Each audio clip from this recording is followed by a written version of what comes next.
오늘 밤에는 성천하신 예수님의 나타나심, 이러한 제목으로 함께 은혜를 받고자 합니다. 한번 제목을 기억하십시다. 성천하신 예수님의 나타나심.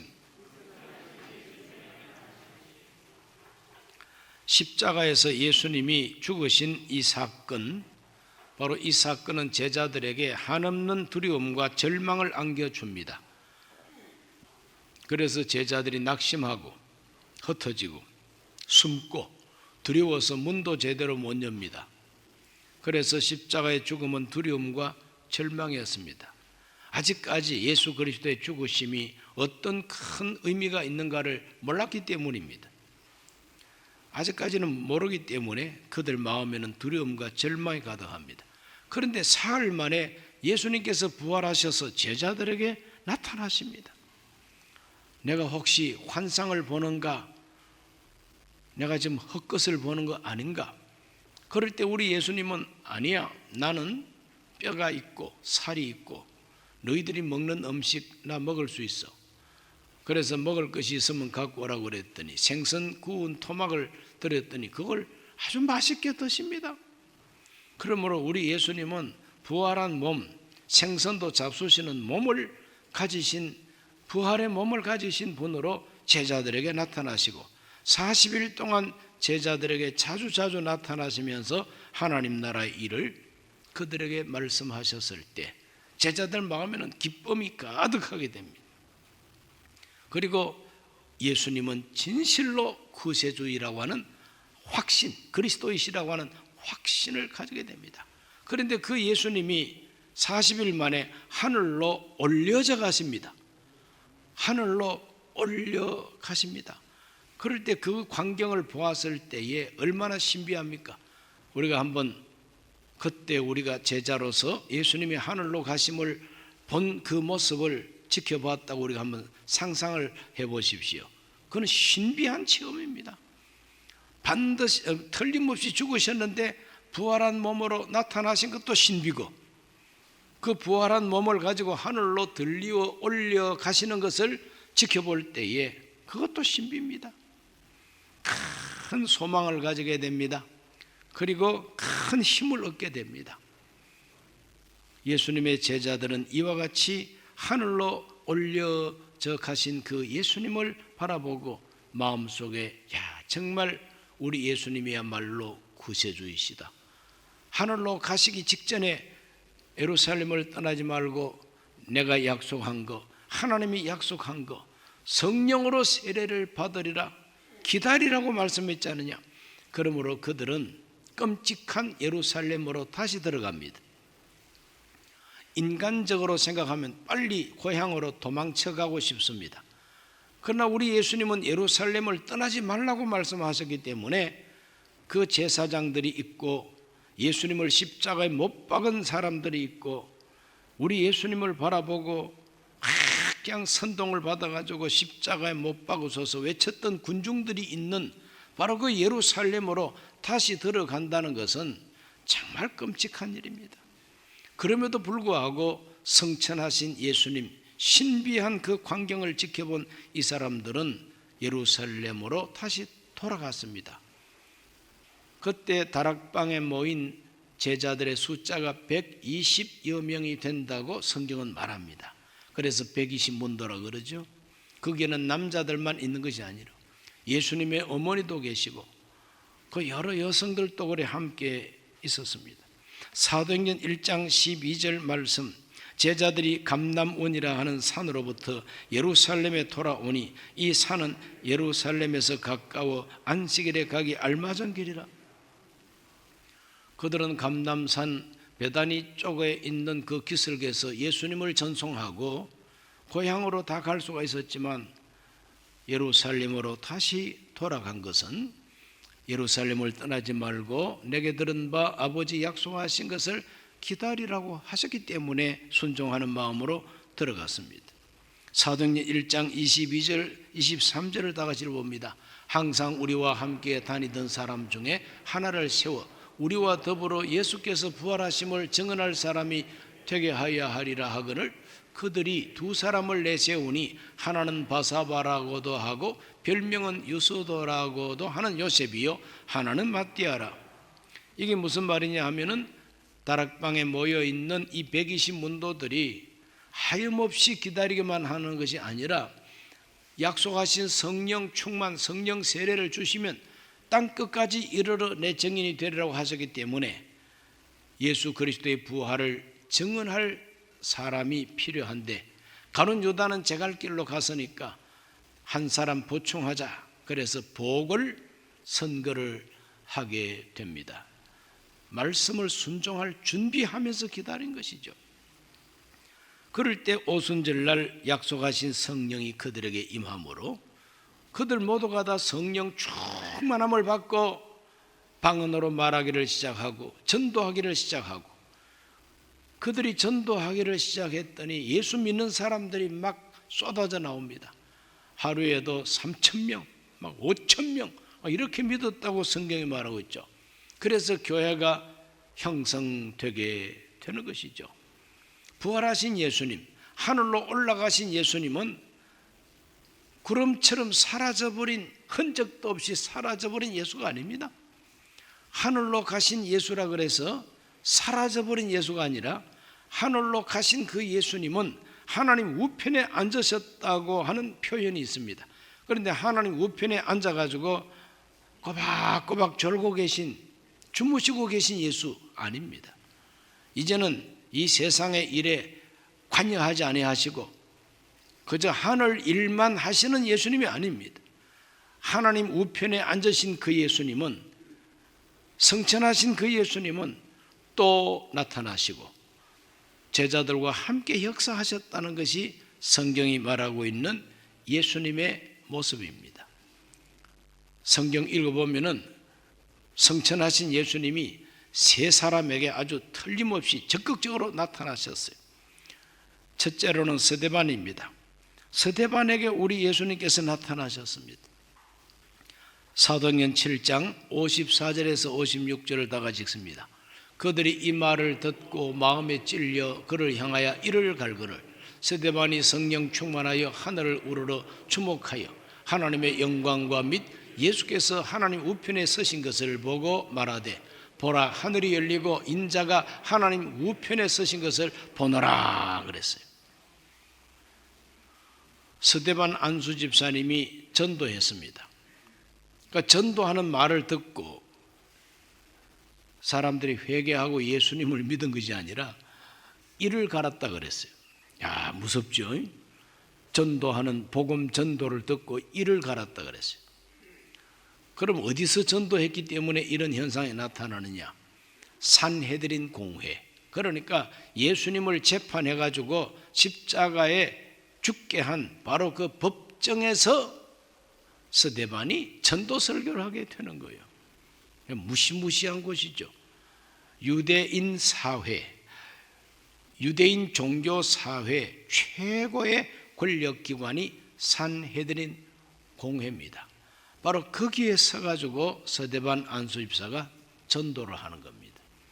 그래서 구약 성경에 나오는 아브라함부터 시작해가지고 쫙 이야기하면서 하나님이 약속하신 바로 그 선지자, 하나님이 약속하신 그 메시아가 내가 전하는 바로 이 예수님이라고, 부활하신 이 예수님이라고 이와 같이 증언할 때에 십자가에 예수님을 못 박게 한 이 사람들이 또 예수님을 이야기하니까 화가 머리 끝까지 뻗쳐가지고 이를 갈면서 돌멩이로 쳐서 스데반을 죽이게 됩니다. 바로 그 자리에서 우리 예수님께서 나타나신 거예요. 하늘이 열리면서 다른 사람은 볼 수 없는 그 예수님, 부활하신 예수님, 보좌 우편에 계신 그 예수님이 하나님 우편에 서신 것을 보여주신 것입니다. 스데반 안수집사가 하나님 우편에 서신 것을 보노라 이렇게 이제 외치는 거죠. 남들은 다 못 보는 그 예수님을 스데반은 보는 겁니다. 그리고 7장 59절에서 60절, 그들이 돌로 스데반을 치니 스데반이 부르짖어 이르되 주 예수여 내 영혼을 받으시옵소서 하고 무릎을 꿇고 크게 불러 이르되 주여 이 죄를 그들에게 돌리지 마옵소서 이 말을 하고 자니라 그랬어요. 스데반 안수 집사에게 왜 우리 예수님께서 서신 것을 보여줍니까? 왜 서 계십니까? 보좌 우편에 앉으시니라 이렇게 말하고 있는데 왜 여기에서는 서 계십니까? 우리 예수님께서는 성천하신 후에 세상 일에 관여하지 아니하시고 내 몰라라 하는 예수님이 아니고 복음을 위해서 지금 목숨을 바치고 있는 이 안수 집사 스데반의 영혼을 우리 예수님께서 서서 그 영혼을 받을 준비를 다 하고 이제 됐다, 내게로 오라 이 말 아닙니까? 그래서 내 영혼을 예수님께 부탁합니다. 주 예수여 내 영혼을 받으시옵소서 이렇게 외치는 것이죠. 우리 예수님은 스데반의 영혼을 받아주시는 것이죠. 스데반은 죽으면서도 원망하지 않습니다. 너희들 어디 두고 봐라, 자손 만대의 저주가 있을 것이다. 예수님을 죽이더니 또 나까지 죽여 어디 두고 보자, 너희들만은 지옥 가야 돼, 이런 식으로 저주하지 않았습니다. 스데반은 오히려 무릎을 꿇고 크게 외치면서 주여 이 죄를 그들에게 돌리지 마옵소서 이렇게 말을 하고 죽었다 그랬어요. 성경에는 죽었다가 아니라 잔이라, 잠잤다, 잠들었다는 거죠. 우리 예수님께서 그 잠을 깨우는 날 부활의 날이죠. 자, 이렇게 성천하신 예수님은 순교하고 있는 이 스데반에게 나타나신 거예요. 그러므로 구름처럼 사라져버린, 구름 타고 하늘로 갔다 그래서 구름처럼 사라져버린 예수가 아니라 지금도 똑똑히 우리의 전도 현장을, 내 신앙생활하는 현장을 주님은 지켜보고 계시다. 믿으시기를 바랍니다. 두 번째, 바울에게 나타나셨어요. 바울은 어떤 사람이냐? 사도행전 8장 1절을 보면은 사울은 그가 죽임당함을 마땅히 여기더라 그랬죠. 이 사울이 도대체 누구냐? 사도 바울 되기 전에 이름이 사울입니다. 청년이라 그랬어요. 청년. 스데반을 돌로 칠 때에 사울이라고 하는 청년의 발 앞에 옷을 갖다 두었다 그랬어요. 그러니까 젊은 청년 이 사울은 스데반 안수입사를 죽일 때에 옷을 맡아서 내가 옷을 지킬 테니까 마음 놓고 돌팔매질을 하시오. 이 사람이 바로 젊은 청년 사울이었습니다. 그런데 하나님은 바로 이 적극적으로 교회를 박해하고 돌멩이질하는 바로 이 사울을 택하신 것입니다. 원수를 택한 거죠. 박해자를 택한 겁니다. 그래서 8장 3절에 보면은 이런 말씀도 있습니다. 사울이 교회를 잔멸할세 각 집에 들어가 남녀를 끌어다가 옥에 넘기니라. 완장 찼다 이 말 아닙니까?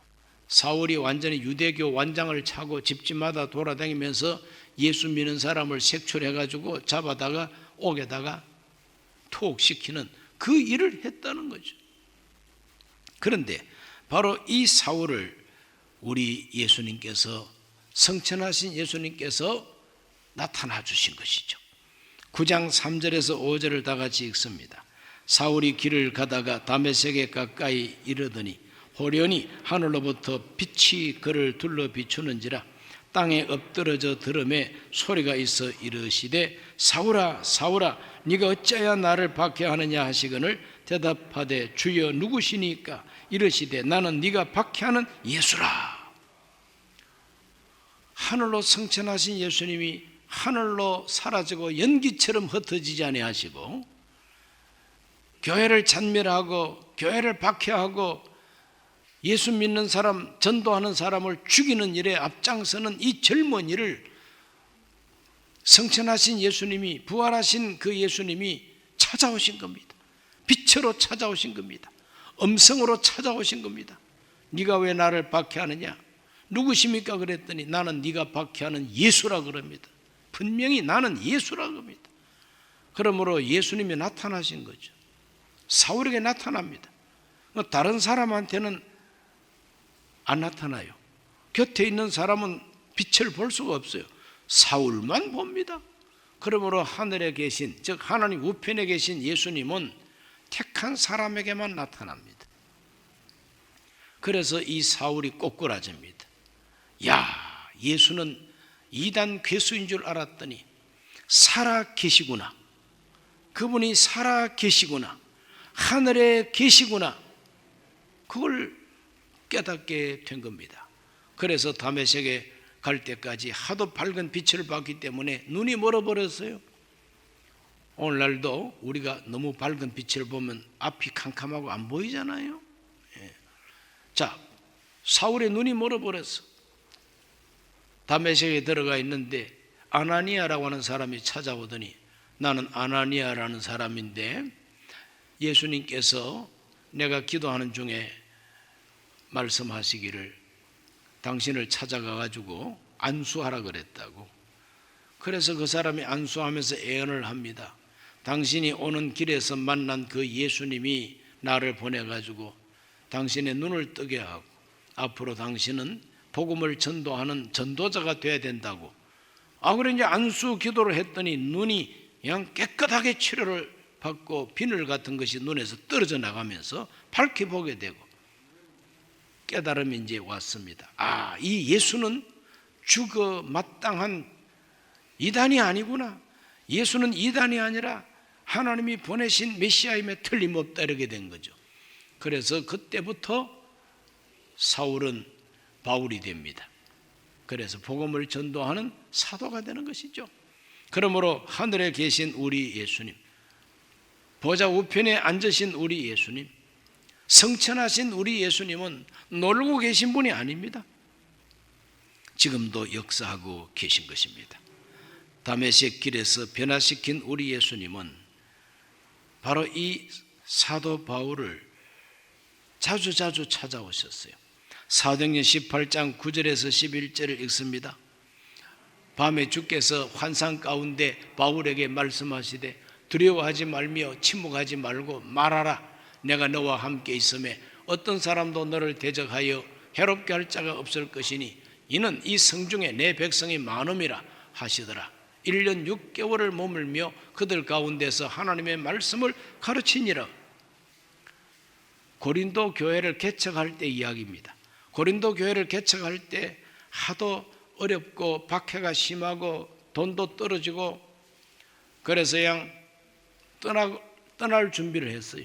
이 떠날 준비를 하는데 하나님께서 예수님께서 밤에 환상 중에 바울에게 음성으로 나타난 겁니다.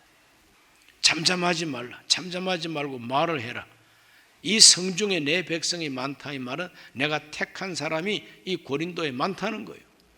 그러므로 잠잠하지 말고 말해라. 무슨 말? 복음을 전하는 말을 해라. 그래서 1년 6개월 동안 하나님 말씀을 전했다 그랬어요. 하나님께서는 사도 바울에게 나타나셨습니다. 성천하신 예수님은 바울에게 나타나시고 음성으로 나타나시고 예루살렘에서도 나타나십니다. 사도행전 23장 11절을 다 같이 한번 읽어봅니다.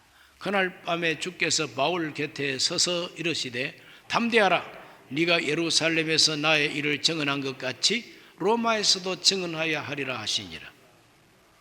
바울이 로마에 가리라고 원대한 꿈과 비전을 가졌는데 로마에 가기 전에 내가 예루살렘 가서 내 동족, 내 민족 복음화를 위해서 한번 전도하겠다고 결심을 하고 예루살렘에 갔더니 아직까지 유대인들은 바위돌처럼 굳어져 있어서 사도 바울을 인정하지 않습니다.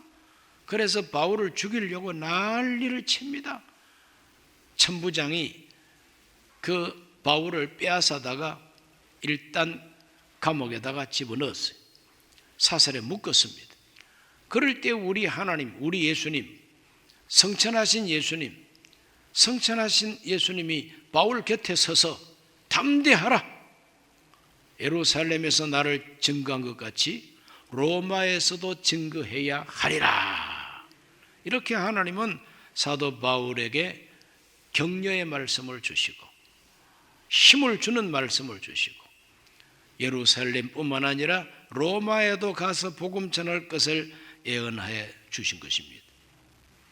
마침내 사도 바울은 로마로 가게 됩니다. 죄수의 몸으로 가게 됩니다. 바울이 타고 가는 그 배가 유라굴로라고 하는 폭풍을 만나가지고 광풍 속에서 떠밀려 다니면서 양 모든 짐을 다 던져버리고 배가 지중해 바다에 파선할 지경에 빠지게 됩니다. 그때 성천하신 예수님은 거룩한 하나님의 사자를 보내가지고 바울의 마음속에 용기와 믿음을 심어주게 됩니다. 사도행전 27장 23절에서 25절입니다. 내가 속한 바 곧 내가 섬기는 하나님의 사자가 어젯밤에 내 곁에 서서 말하되 바울아 두려워하지 말라. 네가 가이사 앞에 서야 하겠고 또 하나님께서 너와 함께 항해하는 자를 다 너에게 주셨다 하였으니 그러므로 여러분이여 안심하라. 나는 내게 말씀하신 그대로 되리라고 하나님을 믿노라. 흔들리는 배, 깨어지기 직전에 처한 이 난파선, 이 난파선에서 광풍에 밀려가는 이 배 안에 모든 사람이 절망하고 두려워할 때에 한 사람 사도 바울은 담대하게 일어서서 여러분이여 안심하시오. 안심하라. 하나님의 사자, 내가 섬기는 하나님의 사자가 지난밤 내 곁에 서서 말씀하셨다. 절대 죽지 않는다고 말씀하셨다. 그렇기 때문에 안심하시오. 그럴 때에 그 배의 선장도 선주도 죄수들을 호송해가는 로마의 백부장도 다 벌벌벌 떨고 있을 때 바울 한 사람만 담대하게 말합니다. 이 배에 타고 있는 사람을 다 내가 너한테 줬다 그랬어요. 그러니 그 배에 타고 있던 사람들이 바울이 섬기던 하나님, 바울이 믿고 기도하는 예수님을 다 믿었다고 봐도 과언이 아닙니다. 하나님은 성천하신 예수님을 통해서, 성천하신 우리 예수님은 놀고 먹는 예수님이 아니라 이 말입니다. 전도하는 자들, 사명 감당하는 자들, 순종하는 자들과 함께 하시면서 깨우기도 하시고 위로도 하시고 격려도 하시고 지켜주시고 보호해 주시고 순교할 때 용기를 주셔서 돌멩이에 맞아서 얼마나 아프고 그렇습니까? 그럴지라도 돌멩이 맞아서 아프고 죽는다는 두려움보다도 하나님 우편에 서신 그 예수님의 영광을 바라보는 그 신비한 그 영광 속에서 아픈 줄도 모르고 순교한 사람이 스데반인 것입니다. 하나님은 이와 같이 성천하신 이후에도 계속 역사하고 계신 것을 성경이 증거해 주고 있습니다. 세 번째로 요한에게 나타나셨어요. 사도 요한에게 어떻게 나타나셨습니까? 요한이 도미시안 황제 때에 반모라고 하는 섬에 유배 생활을 했습니다. 그 유배 생활을 하다가 주일날 하나님의 음성을 듣게 되고 예수님을 만나게 되는 것이죠. 요한계시록 1장 10절에서 11절을 먼저 읽습니다. 주의 날에 내가 성령에 감동되어 내 뒤에서 나는 나팔 소리 같은 큰 음성 들으니 이르되 네가 보는 것을 두루마리에 써서 에베소, 스무나, 버가모, 두아디라, 사데, 빌라델비아, 라오디기아 등 7 교회에 보내라 하시기로 그랬어요. 자, 여기에 주의 날이라고 하는 말이 나오죠.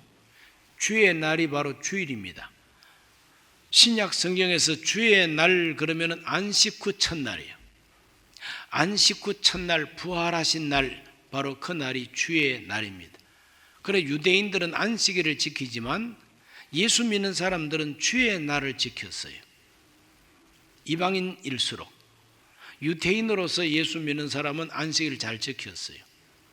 주일도 지키고 그 두 날을 지켰다고 봐도 과언이 아닙니다. 초대교회 유대인 크리스찬. 그러나 초대교회 이방인 그리스도인들은 안식일은 유대인들이 지키는 것이고 우리는 주 예수 그리스도의 사람들이기 때문에 주의 날을 지킨다. 그래서 주의 날은 안식 후 첫날.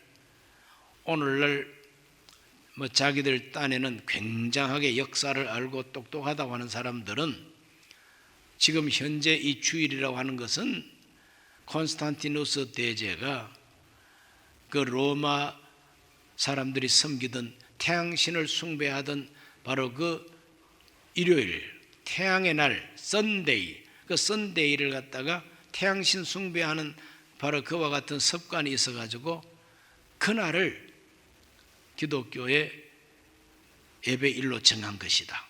그렇기 때문에 안식일을 지켰던 초대교회가 콘스탄티누스 대제 때문에 일요일을 주의 날이라고 지키기 시작했다. 이렇게 이제 가르칩니다.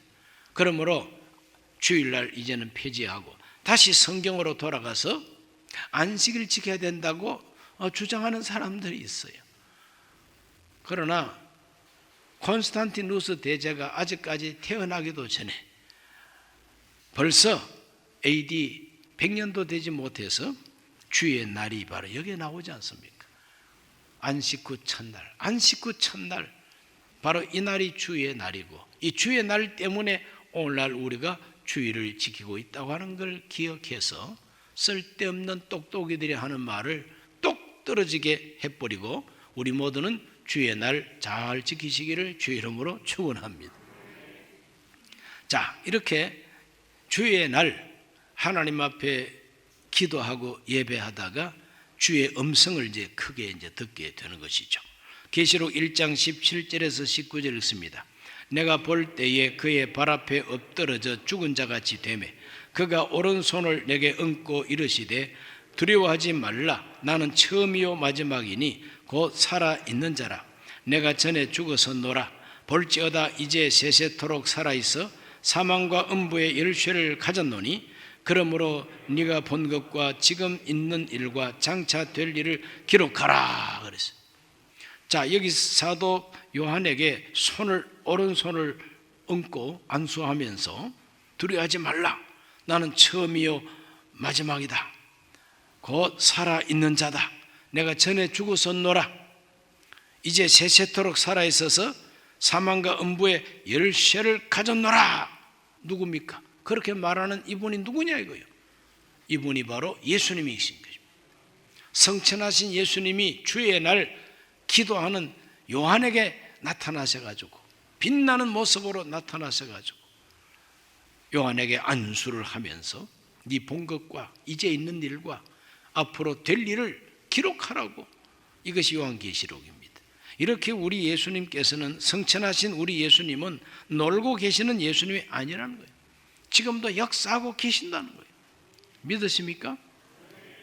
마가복음 16장 19절로 20절 주 예수께서 말씀을 마치신 후에 하늘로 올려지사 하나님 우편에 앉으시니라. 제자들이 나가 두루 전파할새 주께서 함께 역사하사 그 따르는 표적으로 말씀을 확실히 증언하시니라. 자, 여기 하늘로 올려지신 예수님 보좌 우편 하나님 우편에 앉으시니라 그랬죠. 하나님 우편에 앉아서 이제는 졸업이다 하고 아무 일도 안 하시는 예수님이 아닙니다. 제자들이 나가 두루 전도하고 전파할 때에 제자들만 새가 빠지게 전도하라고 나 버려두지 아니하시고 주께서 함께 역사했다 그랬어요. 주님이 함께 역사하세요. 따르는 표적으로 말씀을 확실히 증언하시니라.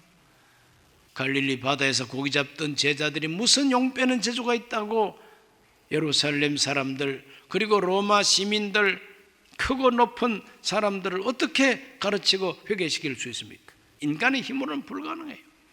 주께서 함께 역사했기 때문에 어부 출신 제자들 앞에 왕들도 무릎을 꿇고 장군들도 무릎을 꿇고 세례를 받고 안수 기도를 받고 이러는 거예요. 이것이 바로 주께서 함께 역사하기 때문입니다. 성천하신 예수님은 지금도 함께 역사한다는 거 믿으시기를 바랍니다. 누가복음 24장 52절 53절 읽습니다. 그들이 그에게 경배하고 큰 기쁨으로 예루살렘에 돌아가 늘 성전에서 하나님을 찬송하니라. 예수님의 제자들은 예수님이 하늘로 올라가시는 모습을 보고 경배를 드리고 큰 기쁨으로 돌아와가지고 늘 성전에서 하나님을 찬송했다 그랬어요. 성천하신 예수님을 믿으시면 아멘 합시다. 그렇다면 그 성천하시고 하나님 우편에 앉으신 그 예수님을 향하여 첫째로 우리는 경배해야죠. 예배해야 된단 말이죠. 그리고 큰 기쁨으로 내가 있어야 할 자리로 가야 된다는 거예요. 고향으로 가지 말고 예루살렘 떠나지 말라 그랬으니까 사명의 장소로 가야 된다는 거예요. 그리고 하나님을 찬송하니라, 늘 찬송하니라 그랬어요. 그리고 그들은 전도했습니다. 오늘 우리 모두가 성천하신 예수님의 제자로서 바로 이 예수님의 제자들이 어떻게 성천하신 예수님을 믿고 경배하고 어떻게 했는가? 그들이 성령을 받고 말씀대로 순종해서 성령을 받고 전도하고 예수 그리스도의 말씀을 전할 때에 주님께서 함께 하셨다 그랬어요. 주님께서 기적을 주셨다 그랬어요. 주님께서 그들에게 큰 능력을 주셨습니다. 서대반 안수 집사님은 죽음으로써 예수를 전하게 하시고, 베드로는 큰 기사와 이적이 나타나게 함으로 예수 전도하게 하시고, 빌립 안수 집사는 여기저기 다니면서 막 전도, 노방 전도, 순회 전도자가 되게 하여 주시고, 사도 바울 같은 경우에는 이방인들을 찾아가서 온 세계에 교회를 세우게 하시고, 그러므로 성천하신 예수님은 불러주시는 모든 사람들 한 사람 한 사람에게 특별히 역사하셔가지고 그 인생의 성공을 주시고 함께 해주시고 기도 들어주시고 영광을 받으십니다. 믿어지시면 아멘 합시다. 우리 모두가 다 성천하신 예수님은 지금도 우리 곁에 계시고 함께 역사한다는 걸 믿고 기도 생활 많이 하고 담대한 믿음의 생활을 하게 되시기를 주의 이름으로 축원합니다. 살아계신 하나님, 오늘 주님 앞에 나와 예배하고 말씀 듣고 기도하는 우리 모든 성도들에게 임하여 주옵소서. 부활 성천하신 예수님은 흩어져 버린 연기처럼 사라져 버린 예수님이 아니고 지금도 우리 곁에 계시고 우리와 함께 하시고 함께 역사하셔서 따르는 표적으로 말씀을 증거해 주심을 믿습니다. 우리 모든 성도들 일생을 살아가면서 가지가지 경험을 합니다. 아버지 하나님, 이 모든 삶의 현장에 성천하신 주님, 하나님 우편에 계신 예수님, 저들에게 은혜와 능력을 더하여 주시옵소서. 예수님 이름으로 기도하옵나이다.